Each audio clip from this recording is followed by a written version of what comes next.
Welcome to the Being Curious Show. I'm Brian Mariani, founder of No Shift Own. And I'm Kelly Wagner, publisher of Edge magazine. Our show is about curiously connecting teachers and seekers on a wide range of topics in a safe space. Few topics will be off limits, and we have some amazing guests to share with you. Our intention is that our conversations will spark your own curiosity to create a life that lights you up and inspires you to be kind, thoughtful, open-minded to yourself and others. We are on AM 950, Sundays at 2 p.m., and all podcast platforms.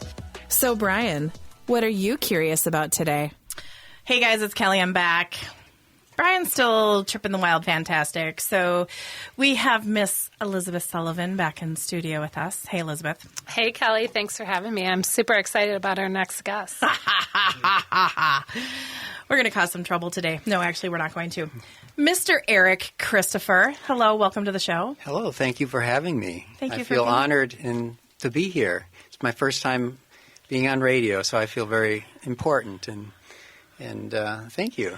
You're in the studio. You have headsets on. You're mic'd. I know. There's cameras everywhere. Gosh, yeah. It's like official. Yeah, I know. I'm feeling very special right now. Everyone should do this. It's like a real. Everyone, we need to get our cameras out and start taking selfies and pictures. Actually, think about that. If everyone was showcased for their brilliance, how much that would heal the world. Oh my. Right? Should we just forget that we're going to talk about what we're talking about with Eric and just go on to that? No, because we're about to showcase the brilliance of Eric Christopher, which reminds me of when I used to work on a psychiatric unit. We would have a community meeting, and we have to come up with the question of the day. And my favorite was, "What is your secret talent or secret ability?" And you'd have people, though, that, they're off the street. Maybe they're, hearing voices or something. And, one guy said, "Well, I was a professional bowler." And, and really? Wow. Oh, yeah. Then he showed us the website, and sure enough, he was. And then, but other people, they'd have these amazing talents. And so, yeah, everybody is good at something, it seems. That's what I learned. Or they were a professional trumpet player and played Carnegie Hall when they were 18, or just something beautiful like that, where you're like, hold on, I'm going to go fact check that really quick. But, oh, my goodness. Okay, you guys. It's not a coincidence that Eric is here today. First off, he is a friend of the Edge community, and I don't say this enough because I'm very bashful about our platform, but Edge magazine is a passion of ours. It's a passion for our community, for Steve and I, and Eric was, I'm going to get emotional. Eric was one of the first people that when we purchased the Edge magazine from the previous owners, he came back. He came back all in. And he said, "I want to support you, and I want to contribute. And I don't know what you guys are doing yet, but I want to be a part of it." So from Steve and I and from our community, thank you. Oh, of course. That just is so special. I just wanted to support the mission that you and Steve are doing. It's absolutely incredible and vital and important, especially at this time in our society. Well, thank you. Oh, my goodness. Okay.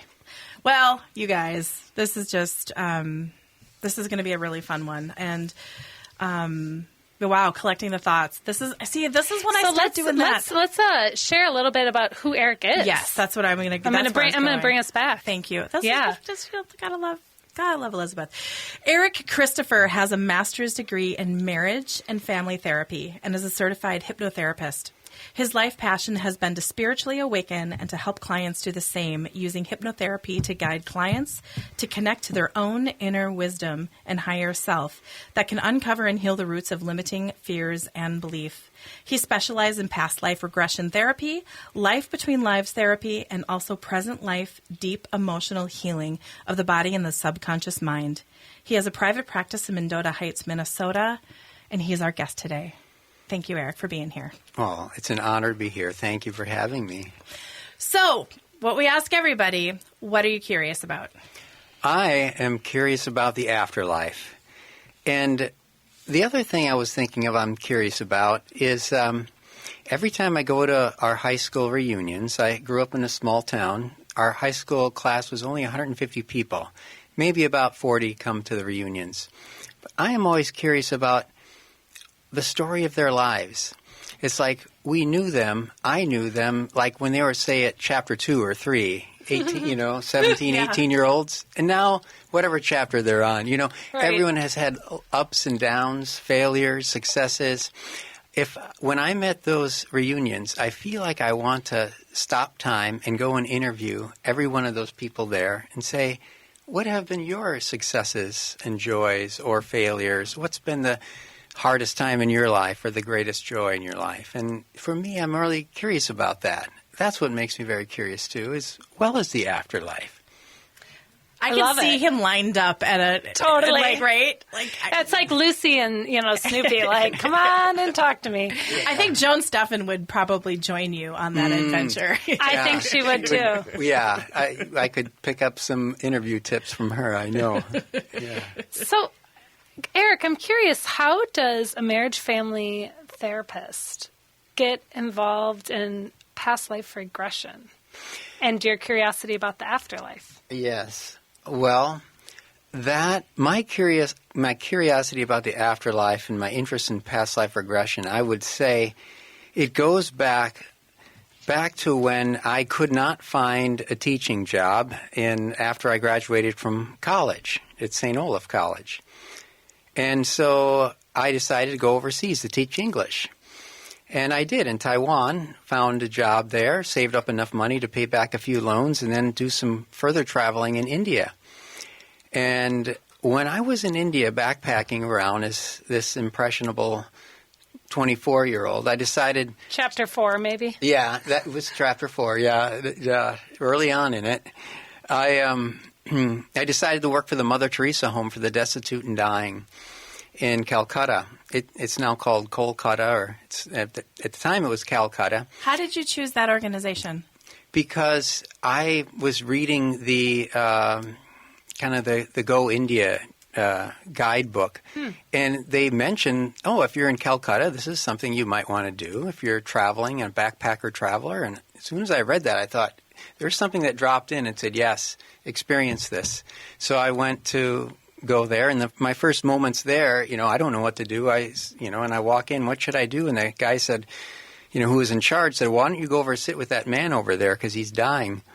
And I said, well, okay. And I sat with him, and he started talking to me and looking in my eyes. And I said to him, I don't know what you're telling me because I don't understand what you're saying. Because he was talking in Bengali, which is a local dialect.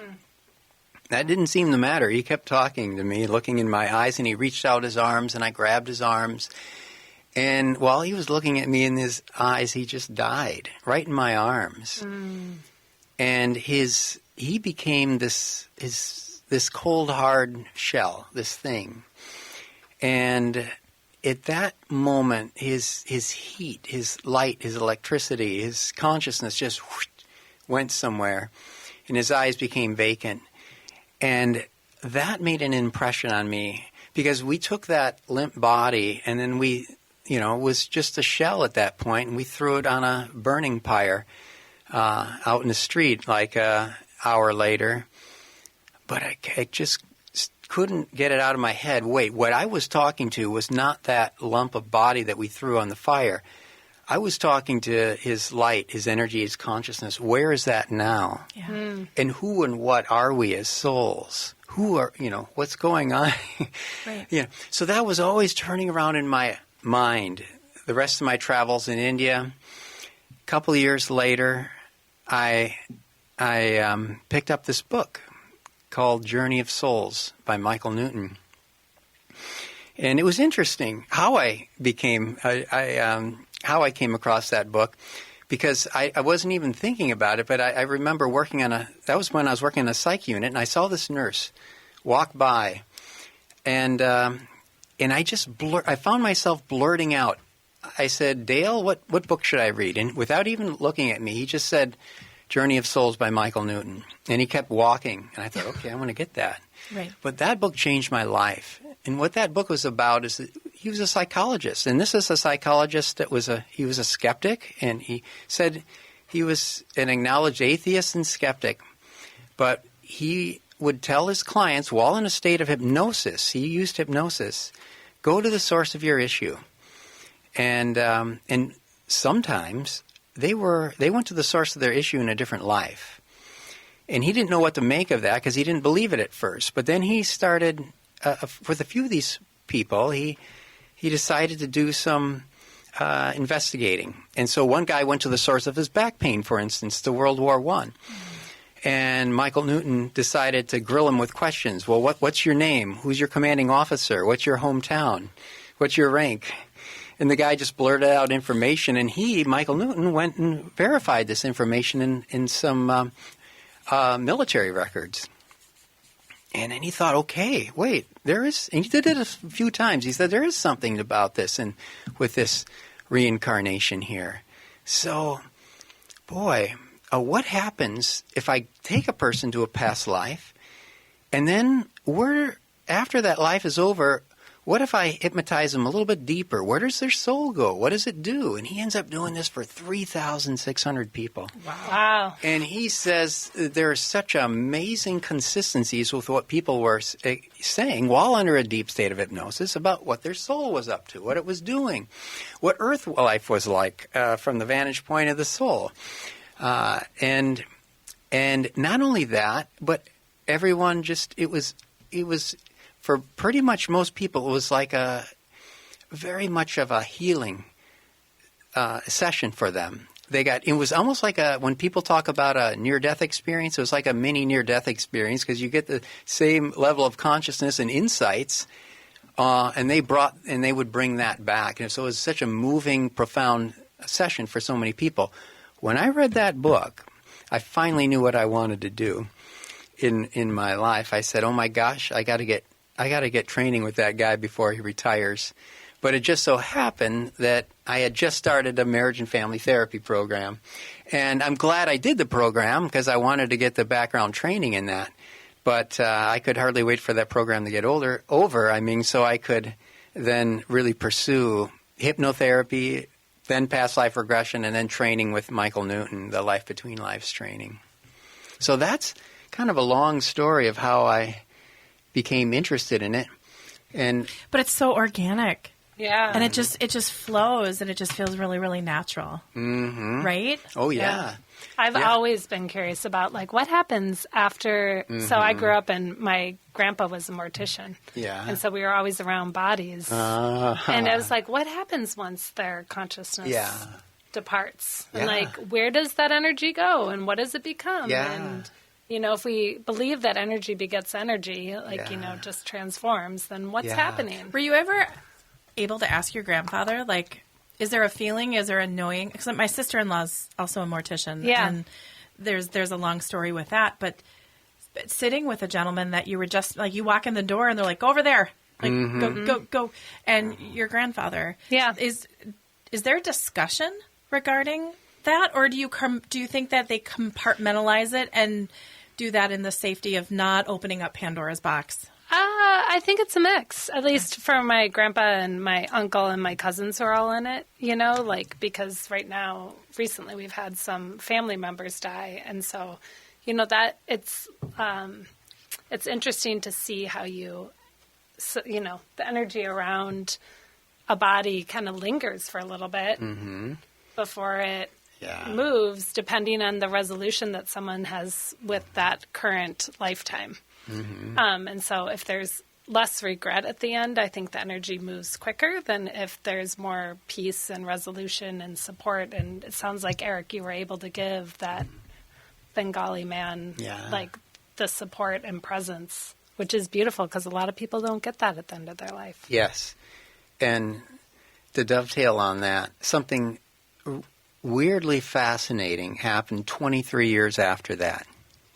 I was regressing a client, and we went to a past life, and then she was in the soul realm in between. This client was particularly psychic, and while she was high up in that spiritual high dimension, she was talking to relatives that had passed over, and then out of the blue she says, Eric, there's an Indian man here. Says you were with him when he died in India.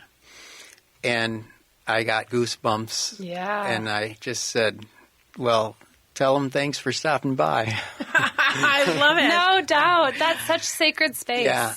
How she could know that, I have no idea. But, it's real, people. Amazing. So the more you delve into this, the more your consciousness, your belief system expands to include a lot. So Yeah. I love how you said that it just expands. Mm-hmm. You don't have to discredit something. You don't have to close a book like with religion and beliefs and oh my goodness. Okay, you guys, we're wrapping up segment 1 with Eric Christopher. We've got Elizabeth. We have Brian in spirit, and we're blessed that you're with us. Hey, Brian. We've dabbled a little bit about past life regression. We're going to start the next segment with really what is past life regression and just jump deeper into that understanding, because I bet you have some people that are a little curious about this. Mm-hmm. It is Kelly. It is Elizabeth. It is Eric. We are being curious on AM 950. And Brian's still with us. And Brian's still with us. He's not dead, given our topic. Yes. He's just gallivanting. We'll be right back. Thank you. Stop.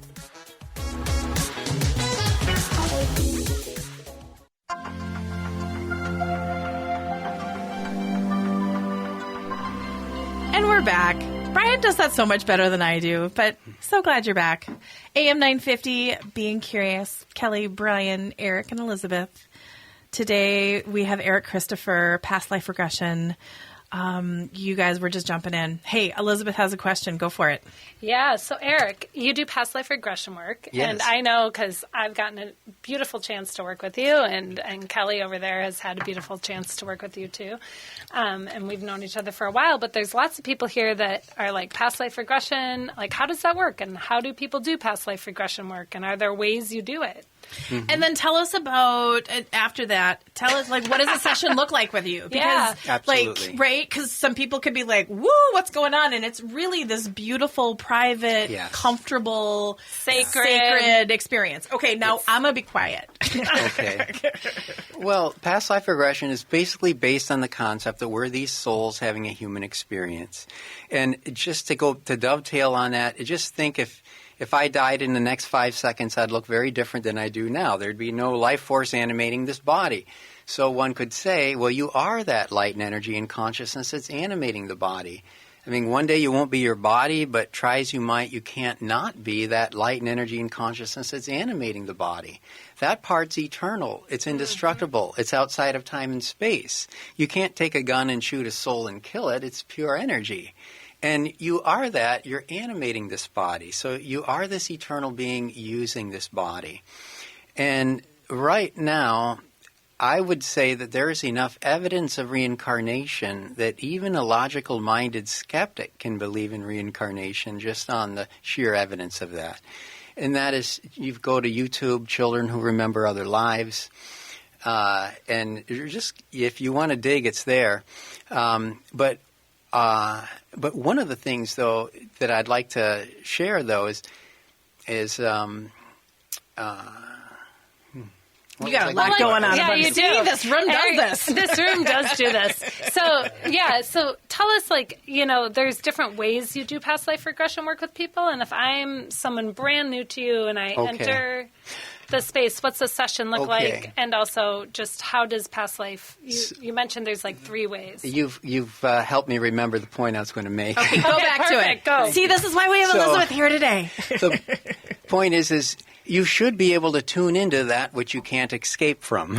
There we go. That which you already are. Ding, and ding. we can. How do you tune into that? You quiet the analytical thinking mind, and you can go deep within. And one of the ways I do that is through hypnosis, hypnotherapy.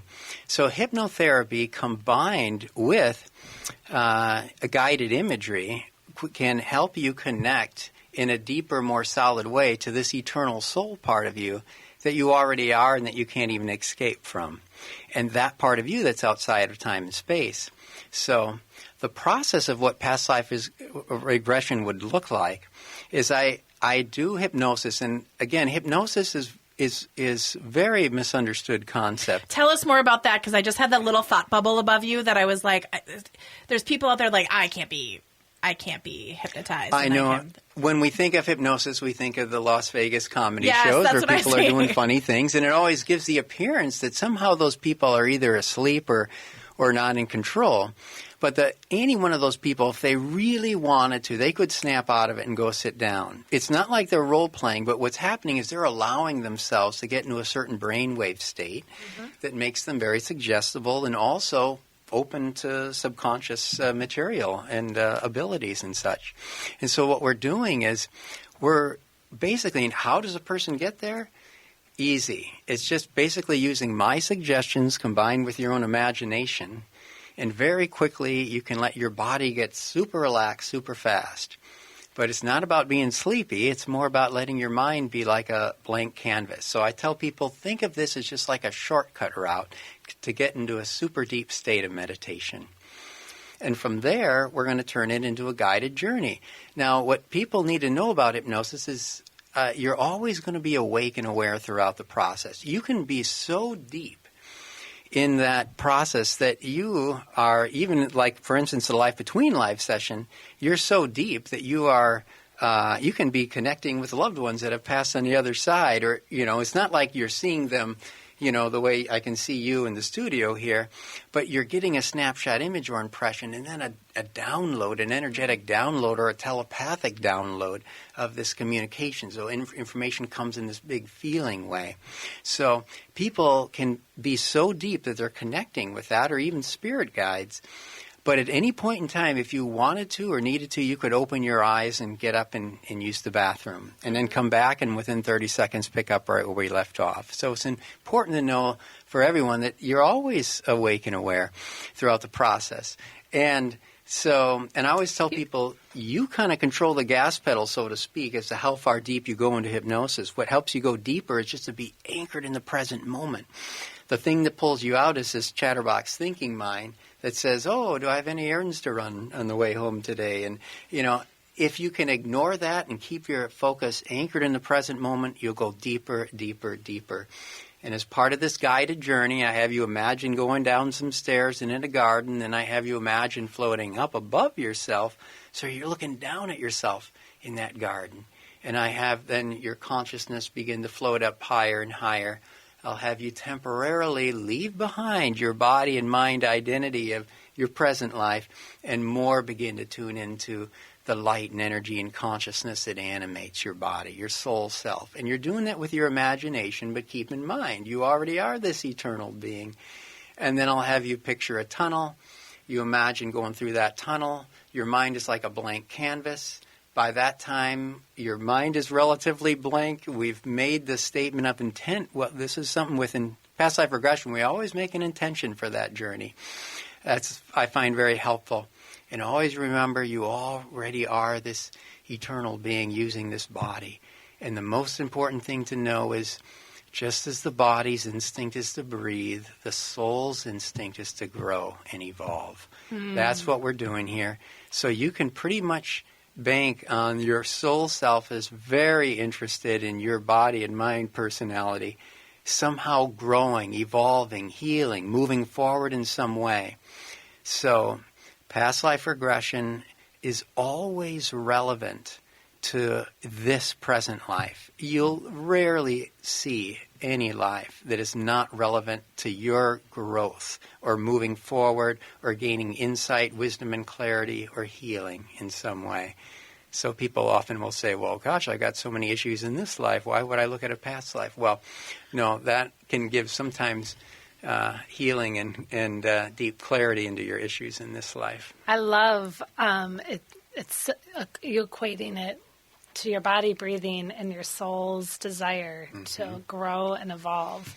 Yeah. And your beauty with which you help people remember the stunningness of consciousness. Because I think sometimes we forget that our consciousness is such a gift. And who and what and how we use this consciousness and this matter that's our body is the adventure of this life or other patterns or other lifetimes. Yeah. Beautiful. How are we going to use this body? And that's, this gives a bird's eye view. The process is probably, it's probably the most divine, holy thing you can do is by going deep within and connecting to that part of you that's eternal, that's divine. And that higher part of you will show you a life that's going to help you, this body and mind personality, to move forward in some way. So that's why it's always helpful to have a statement of intent for the inner journey. Right. And that can be... Like, what are some examples of statements of intent that people some might people come will to? come, show me a life or lives. This is an example. Show me a life or lives I've lived before that can most help me understand and heal my anxiety that I've had my whole life. Or my anxiety when I'm driving over a bridge. Or show me a life or lives that can most... Kelly has one. Kelly has one. Go. Okay. Okay. I saw Eric this weekend, and there was this beautiful doctor that was giving B12 shots as a gift to the group. Licensed, certified. He was all legit. It was all good. And I started to sweat and started to have this anxiety, even knowing that people will receive, I didn't tell you this, even receiving shots like in the other room, I was just flushed. Yeah. And I don't remember, and I've had needle, and I used to sell lab equipment. I have had a needle phobia ever since I came out of the womb. Like I didn't want to get pregnant because I knew I was going to have to, it's bad. Mm-hmm. It's not in this life. It's something. Right. So how do you, I think this is an example of something that I've brought in from Another life. Mm-hmm. Yeah. Well, I've got a perfect case example. Go for it. That before we get into that case example, though, I want to say one other thing. You don't necessarily have to have an issue. You can, a statement of intent, if you wanted it to be, could just be, show me a life or lives I've lived before that is most affecting this life and is most helpful and beneficial for me to see. Yeah. It can be something real general, but if you have an issue, you might, and it seems like, gosh, it feels like there's more of an emotional charge that correlates to anything in this life. Well, then you might want to, consider past life regression. Basically, it's going within and letting your own higher mind or consciousness show you something. So I do have a case example of someone that came in with a needle phobia, and and all I know is did Kelly know them in their past life? Sorry, go ahead. Maybe you were in the same place in the same hospital. Because this is what happened. There was a couple, a young woman who was in her early 20s, and her boyfriend came, and we sat in the office, and so I said, okay, what is it? The same question I ask everyone: what is it you most want to gain or get out of the session? Ideally, if you could. And then her boyfriend walks over. He hadn't said hardly anything at that point, and he shoves this piece of paper in my face. And I say, what is this? And he whispers in my ear, this is what she's coming in for. She can't talk about it, otherwise she's going to get all panicky. And I read the paper. It says, phobia of needles. So we said, okay. We said we just instructed her to go to the life or lives that could show her the source, or that could help her heal this fear of needles, this phobia that she had. She goes to a life where she sees herself. She says, this is in Europe somewhere. It's like, 50, 60, 70 years ago. And I'm in a mental hospital here. And they're shooting me with these needles full of things. And I know I'm pretty paranoid. I think they're shooting me with poison, and I'm pretty panicky, and maybe they were, who knows, but she felt it was toxic to her. It was poison. In her mind, she's getting shots with poison, and she'd be afraid, freak out every time, and she ends up dying in that hospital.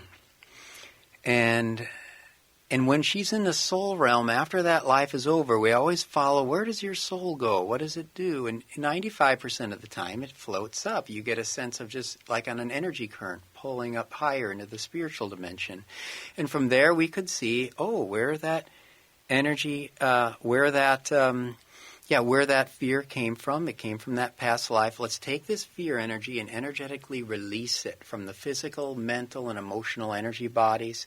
Let's get back a part of your own light that was covered up and lost when you took that in. So you're bringing in light, healing energy. And then we give it to her present life self and that past life self. So we did a little healing work with that. Didn't hear anything from her. 3 months later, the same couple comes back. I didn't recognize him. This time he had an issue. But they said, oh, don't you recognize this? I had that needle phobia. I said, oh, how did that go? She said, oh, it's totally gone now. In fact, about a month after that, I went on a trip, and I had to get some shots for immunity to go for this trip, and I had no problem with it. I said, oh, really? And then, that's nice to know. And then her boyfriend came in to do a session, and that session was probably one of the most, my favorite sessions I've ever had, because it's a really fascinating one. So, which I'd be happy to share about. But maybe the next segment, but what I'd like to say is that, how does that happen? Well, the Tibetans are very spiritual people. And they'll say we have a physical energy body, a mental energy body, emotional energy body. And energy can get stuck and caught. If you die in a certain traumatic way, energy will can get stuck and caught in the energy field. And your soul can move up into a higher vibration and be really great. But then when you come back down, it's possible to pick up on some of that energy physically, mentally, emotionally. So she was picking up on that mental and emotional energy. Yeah. That's what got carried over. We became aware of it. With our will and intent, we could let that go. So many times in one session, you can be done with a phobia. It's like a subconscious bath. Oh my gosh, that's fantastic. You guys, we're wrapping up segment 2. That just slid by. I think the Facebook people are going to watch this video and just start laughing. We are Being Curious with Kelly and Brian, Elizabeth and Eric on AM 950. We'll be back in a little bit.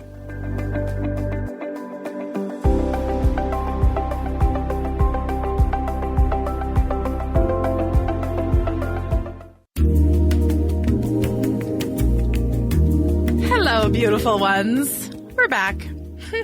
Being Curious. Kelly and Brian and Elizabeth and Eric. We're talking about past life regression. Eric almost had me hypnotized in the last segment. Maybe a few of you. I hope you weren't driving. And if anyone was driving, please be safe. Oh my goodness, you guys. Oh, don't apologize. No. It's fantastic. I think you're going to get a lot of people curious. It's a full studio. It's like, oh gosh, it is a full studio today. It's a full studio. We're like, whoop, whoop, whoop. Okay, Elizabeth, kick us off, lady. I have a few questions. Nope, not allowed. Just kidding. She's shutting down my curiosity. I don't know if that's not possible. Allowed. I don't know if that's possible. No, you're going to push right through. All right. So, Eric, love to hear for our listeners out there. Can you speak a little bit about some of the benefits of doing past life regression work? We heard about that woman who got over her needle phobia. Hopefully, Kelly can move through hers with your support. But really, that imprint of these past lives are impacting our present moment. And with our intent and will and the support of guidance, we are able to move through some of those patterning that is negatively impacting us. Can you tell us some of the benefits of this work? Well, some of the benefits of this work would include, what it does is it helps you tune into a higher part of yourself that's already free, whole, and complete, and without fears. And all the while, it'll also show you a life that is going to help you benefit, that's going to help benefit you the most. It's going to help you heal and grow and evolve in some way. And some of the ways, 3 ways that it does that. One of the ways it does is it helps release energy that is limiting you or holding you back physically, mentally, and emotionally. Going back to that last needle phobia, yes, she had, mental and emotional and even physical energy blocks there. We energetically let that go. So that's one way it does it. The other way is it can draw upon some beneficial energies. So sometimes, people sometimes think, I want to go to the root of my low self-esteem. And they might think, I'm going to go to this orphan life where, I was kicked and spit on. But instead, this is an actual case example. This one woman instead went to a life where she was just amazing leader in some indigenous tribe, and she had such wisdom and she had such connection to her not only her higher self, but also of nature. And she was just really intricately, she had such wisdom in that life, and she was a respected leader that she said, my gosh, I've never felt these energies in my life. So sometimes you see a fantastic life, and it's about bringing those energies into this life. Yeah. And then sometimes it's about getting a soul lesson. What's a soul lesson? Well, a soul lesson might be, well, how are you going to deal with death and loss? This earth life, this is the place where we challenge ourselves as souls. I mean, think of it this way. In the spirit realm, there is no death. There's no loss. There's no need for money. But traffic jams and road rage and and sickness and This is the realm of loss. This is the realm of challenges and sickness. And why is that? Well, this is our learning and growing. We are here to learn, grow, and evolve. How are you going to deal with loss? How are you going to deal with challenges? So some of these soul lessons might be, how did I handle loss in that life? Did it make me guard my heart so I couldn't love the rest of my life, or did it make me stronger and find a way that I could share and help others that were going through loss? Yeah, and some of those challenges bring our soul's mastery, it sounds like, through the work that people do with you. Absolutely. Yeah, so in that way, people are, they're getting a sense of healing, moving forward, and evolving. Speaking of which, I wanted to share another good way of how this can work. And this one is about releasing energy. This was... that boyfriend came back. With the fascinating story. Yeah, I know. I was like, how do we interject this? Let's get back to that one. This one, it almost was like out of a movie in a sense. But okay. I have people imagine going through the tunnel. What's the first thing you're noticing or observing? He says, oh gosh, I'm standing in front of a house. The door's open. I don't want to go in there. Ooh. I said, okay.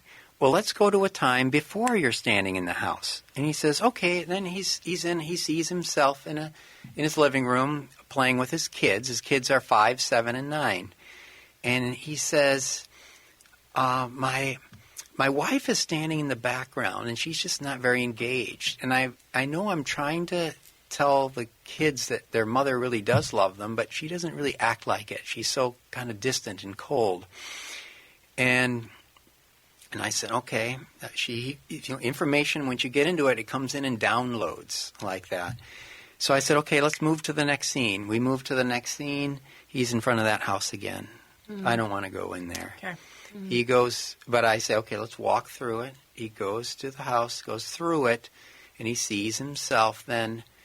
It was like a crime scene. Yeah. He went I was about to say, too. I just saw that. Went to these different rooms, and all the children had been killed. So it's tragic. And he hears a noise in the house.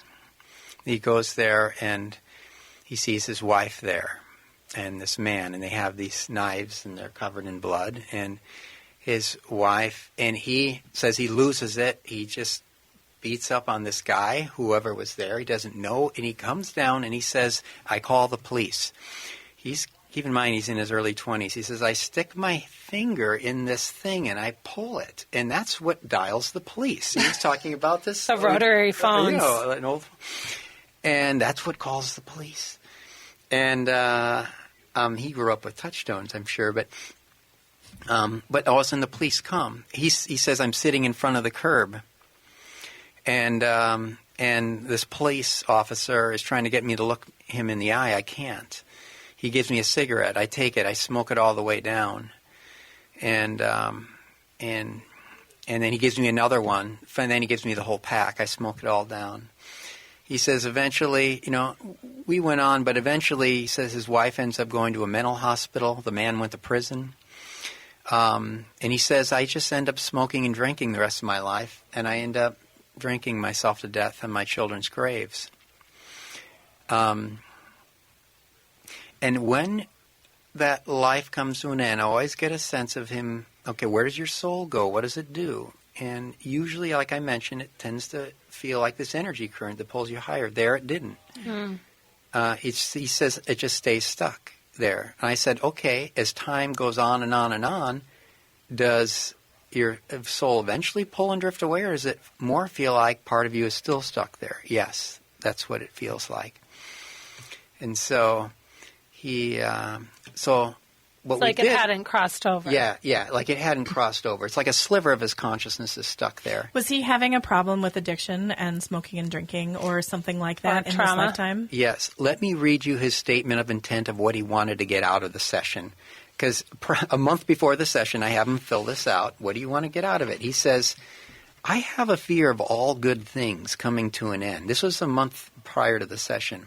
I have this fear of all good things coming to an end in relationships, among other things. And among other things, there's little extras, like maybe why I smoke or pace so much, but mostly why I fear being abandoned or betrayed. I have an empty hollowness. I won't be good enough, then betrayed, then abandoned, a sadness. I don't know what to do. So keep in mind, he wrote that a month before the session. We did that session. Okay, so his soul was stuck there. So I had him, I said, okay, right now, he had a special bond with his oldest son. I said, just call upon your oldest son right now with concentration from your heart. And he got a sense of his son coming to him. And his son, there was a reunion, and his son brought him up to this higher level of this higher level vibration, where he says, I'm moving into some light, and I'm just healing. I'm sitting in this light, just healing it. It's like purifying and cleansing, healing. And he just rested there. And I was asking questions, but he just had to just rest there. Eventually, I had to pull him out of that set, pull him out because its time was going on. And he left. A month later, I get this email from him. No, this was 2 months after the session. He said, life here has been infinitely better since our session. There are so many pieces I've connected together after that experience. My fear of everything is just falling away. It's still so vivid, and my perspective on things has been so drastically altered. I hope people see just how fascinating and useful the therapy you offer is. I imagine coming home to what Richard did would leave a lasting impact. He knew his name was Richard in that last life. Thank you again so much for everything. So this is an example where we took a huge layer of that thought form energy that got stuck from when he had died, that being betrayed and abandoned, and why he smoked and paced so much.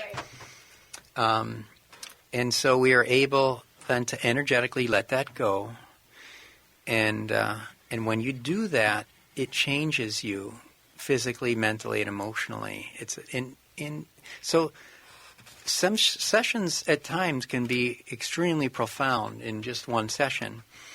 Sometimes they just give a little bit of clarity and insight. But pretty much they're always going to be beneficial for a person. Yeah.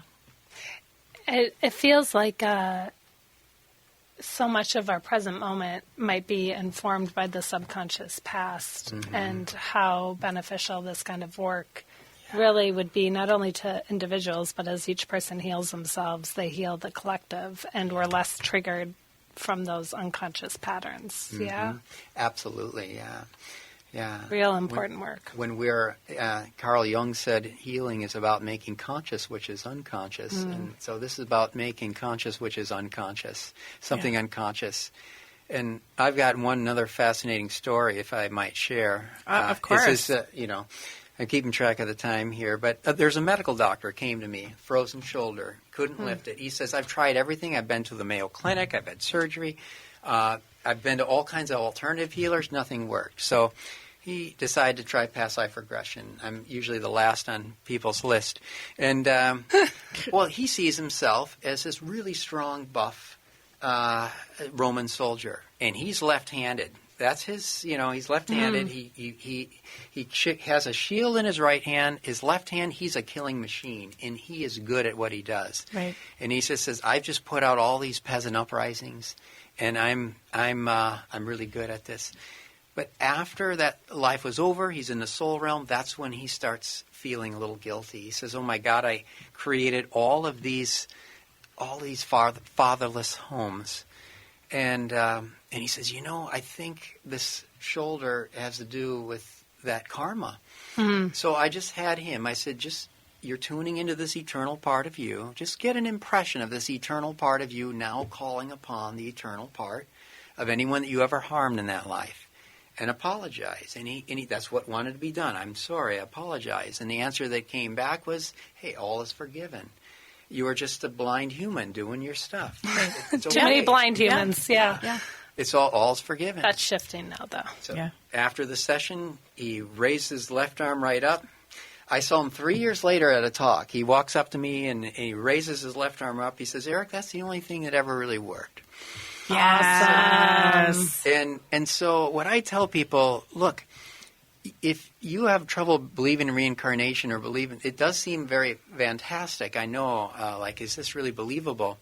But you can interpret this as a symbolic metaphor that your unconscious is showing. It's showing you. It doesn't matter how you want to interpret it, but you go within and your unconscious is going to show you something very valuable and helpful to help you move forward. Beautiful. Grow and evolve. As you go within, you tend to get something you need. Oh, absolutely. Tell us how would people find you, or because I'm sure there's many listeners out here that are like, hold on, I need, I need a little Eric. I need a little Eric. Well, the best way to find me is my website is ericjchristopher.com. I think a lot of people find me when I know Eckhart Tolle said we tend to grow the most on the heels of tragedy. And I've had a lot of people come across certain books like Journey of Souls or other books having to do with the afterlife on the heels of like a loved one dying. And sometimes that can be the impetus that they have to get them to start exploring the truth. Or it's a doctor that's tried everything and they're like, absolutely. So the last person, What we want to encourage people is that if you're just curious before you have that, I don't want to say tragedy, but before you have that extreme life experience, I challenge you to be curious and to go to your website if you are curious, if you're aligned with what we've talked about today, because what you're doing, Eric, is powerful, and we are blessed that you're here with us today. Well, thank you. Yeah, you won't regret it. It's beautiful work. Thank you for having me here. It's just been an honor to share this truth that we're these eternal beings using this body. Yeah. And once you become steeped in that, it feels like a lot of subtle fears just tend to dissipate. Oh, my gosh. Thank you. I can feel it already. I know. I'm like, okay. And you're getting the rooms just all like, yay. I get like seeing a lot of little golf claps. It's just fantastic. You guys being curious, Kelly and Brian, Elizabeth and Eric, today has been amazing. Be curious. Reach out to Eric. Till next time. AM 950, the progressive voice of Minnesota. This is Kelly signing off, and thank you very much for honoring us with your time.